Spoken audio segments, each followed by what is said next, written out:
Hello ladies and gentlemen, today is June 12th, 2013, and things are happening very fast, as you can tell. Notice that your attention is never allowed to remain on one subject for very long. In the military, that's called superior firepower, and it's called maneuver, okay? And they're doing that with the information systems to us today. All that's happening isn't an accident. It's to keep us off balance, never being able to resolve any one issue. As soon as we start getting close to something like on Benghazi, notice something else happens.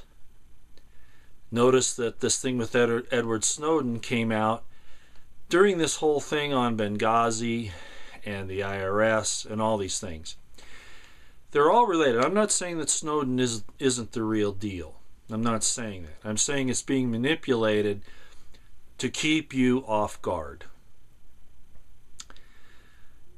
If you're attacking an enemy, you do what are called feints, okay? Where you're pretending to come a certain distance to draw their attention to that part of the battlefield. And then you fall those forces back, and then you do a feint in another area. It's called testing the enemy, for one. Number two is they don't know where the main effort is. Okay? It's a battlefield tactic, but it's being used against us in this information war as well. Not that all the information that's coming out is incorrect or that it's manufactured, because that's not the case. They're orchestrating it like an orchestra conductor would, or a general on the battlefield, to keep the enemy off guard and confused, so that you can't discover what the main effort of the enemy is. Okay? So again, no dispersions on Snowden, no dispersions on the people coming forth about Benghazi Gate, or about Fast and Furious, or about the IRS, or about the DOJ, or about the DHS, or Northcom, or any of these things that are happening. Wars all around, the dollar coming up and falling, the stock market, everything is in chaos. These are to keep you from looking at the main effort.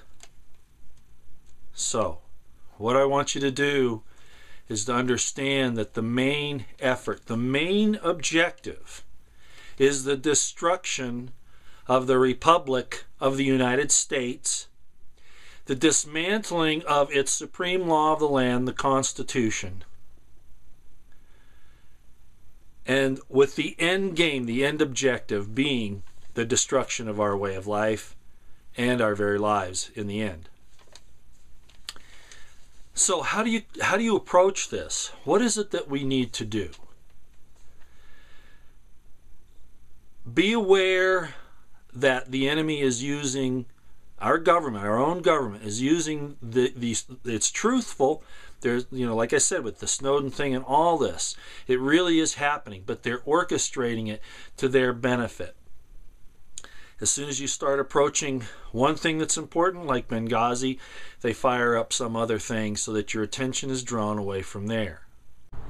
And one of my quick interjections here, I saw this one girl on YouTube where she says, "What do I think about NSA surveillance? I don't care. I don't have anything to worry about. I didn't do anything wrong." Or then you have somebody who says, when they hear about the IRS, "Well, I don't cheat on my taxes." Or you hear somebody from the DOJ or hears about the thing with the DOJ and the journalists, and they say, "Well, I'm not a journalist. I don't have anything to worry about." Or, "I'm not a Christian. I don't have anything to worry about." Or, "I'm not a vet. I don't have anything to worry about." You see my point? So it's the idea that they forget what the final objective is. So for us, again, the final objective, to sustain the Constitution no matter what. For the enemy, it's to dismantle it. There's only one way to defeat that, and that is that you look at your objective to defeat your enemy, and you do not allow those distractions from keeping you away from your final objective. They're doing it to you, all right? we need to do it back to them. And what is our objective? That anything that is contrary to the Constitution of the United States is unlawful, criminal, treasonous, and unconstitutional. We watch our lane. We watch what it is our objective is. And our objective is our constitutional republic, that it'll be saved for our posterity and ourselves, and that we preserve our lives in the process. So how do we go about doing this?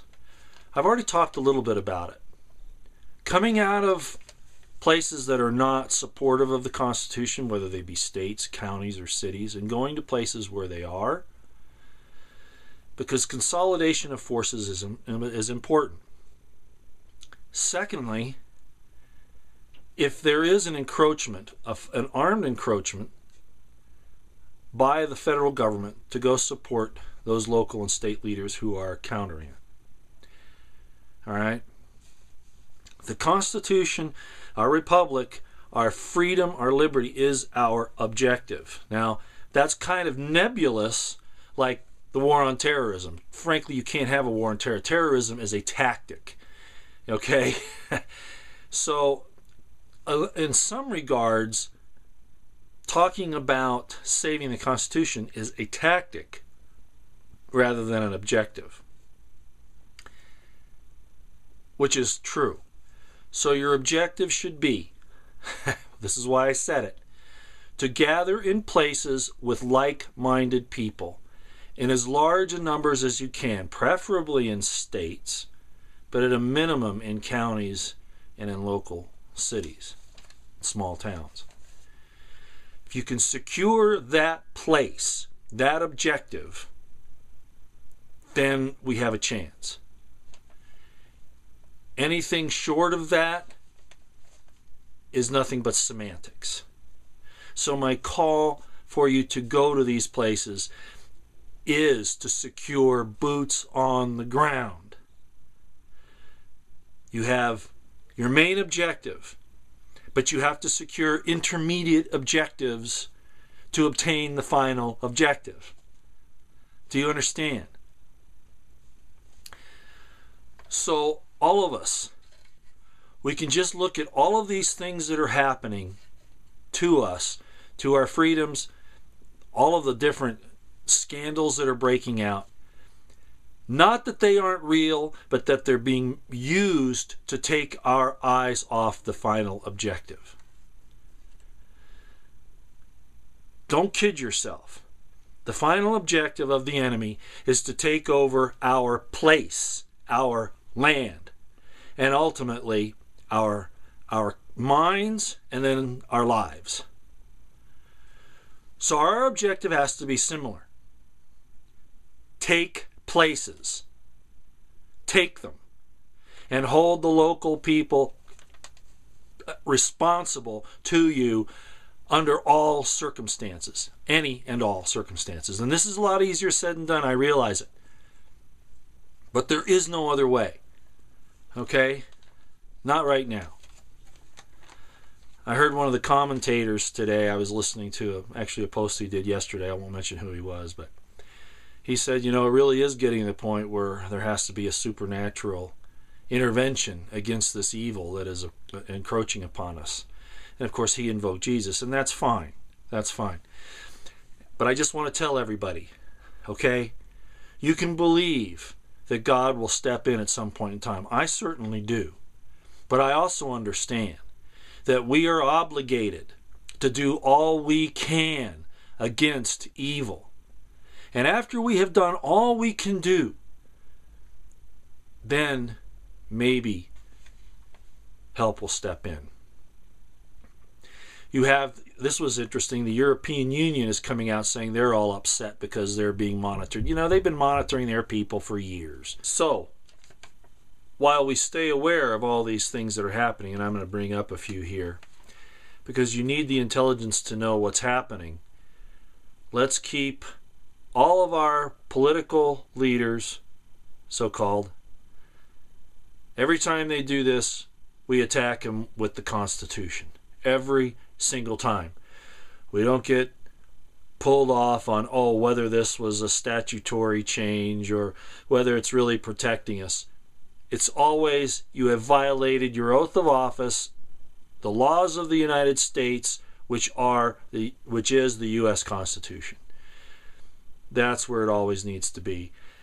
And like I say, try to take places over, because that's what they've done. They've infiltrated and they've put their people to take over geographic locations. And we need to back them off of that. And there might not be enough time, but we've got to at least start there. Want to just mention, going back to the Snowden thing, that a lot of people are, all of a sudden now the demonization is coming in, the dismantling of his background, contrary information that he says what he did and where he lived and how much money he made, and all these things which are really immaterial. They're really immaterial. This man was an IT guy. Okay, he was a tech guy. At most, he was an analyst. He was not an agent. Okay, so he's not going to be really savvy in certain aspects of what he knows or what he's done or what he is trying to do. Very intelligent guy, but he's working against pros that have been at this for a long time. So we have to understand that. Okay. Big deal about him going to Hong Kong. You know what? I don't like the Chinese either. But if I had done what he did, I'd probably have gone to Hong Kong too, for various reasons. Unfortunately, it's just the truth. It doesn't make him a Chinese asset. Matter of fact, I don't believe that for a minute.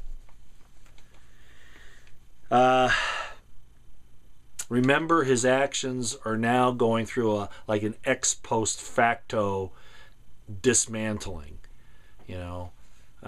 That's not important. That's another sideshow. The issue is our government attacked our constitutional rights. End of story. Okay? Keep that in mind. One last thing I want to bring up, because and I'm going to be careful how I say this, because I know this is going to open up another hornet's nest.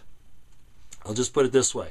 Remember, I told you that the powers that be are out to destroy our society from within, morally, as well as in other ways.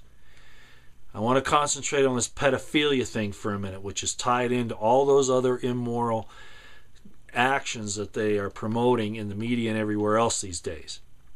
Now you might say, well, they're not promoting pedophilia. You got to watch this, folks, because they are. All right?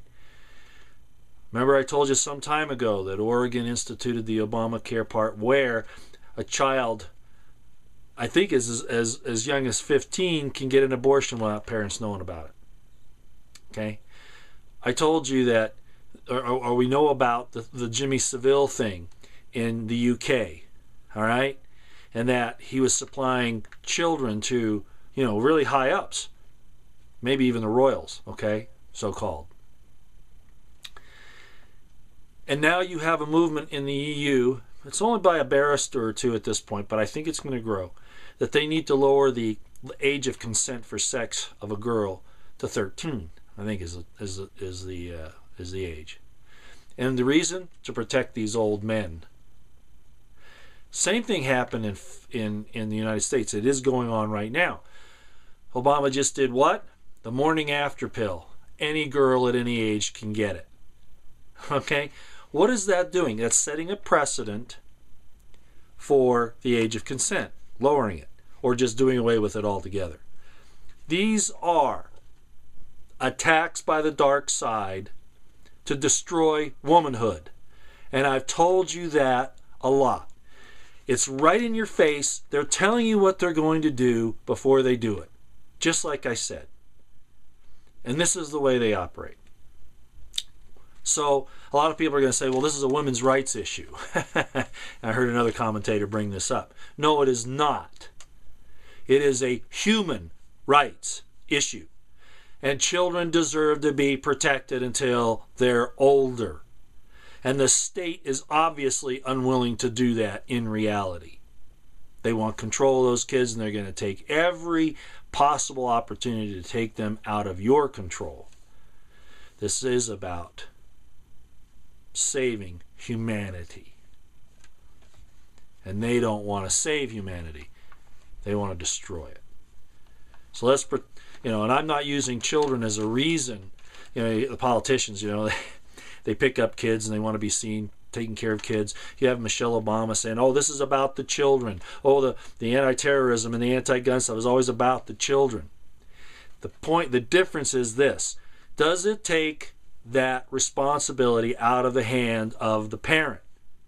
And if it does, then the state is using it as a manipulation to usurp parental authority, which is wrong, which is contrary to natural law and our Constitution.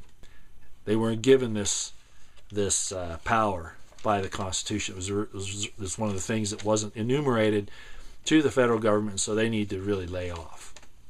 It's to the states and to the people. It's their right. Not even the states in that regard, to the people. All right, well, a lot of crazy information here as far as trying to make sense of what's happening, but I haven't really given you a plan at this point other than this gathering principle. But I think you can see the tactics that are being used against us. So just be aware of that and apply it accordingly. Do not let your eye off the actual final objective, which is the preservation of primarily the Constitution of the United States, but in particular that Bill of Rights. Okay, those are inviolate, and we need to keep them that way.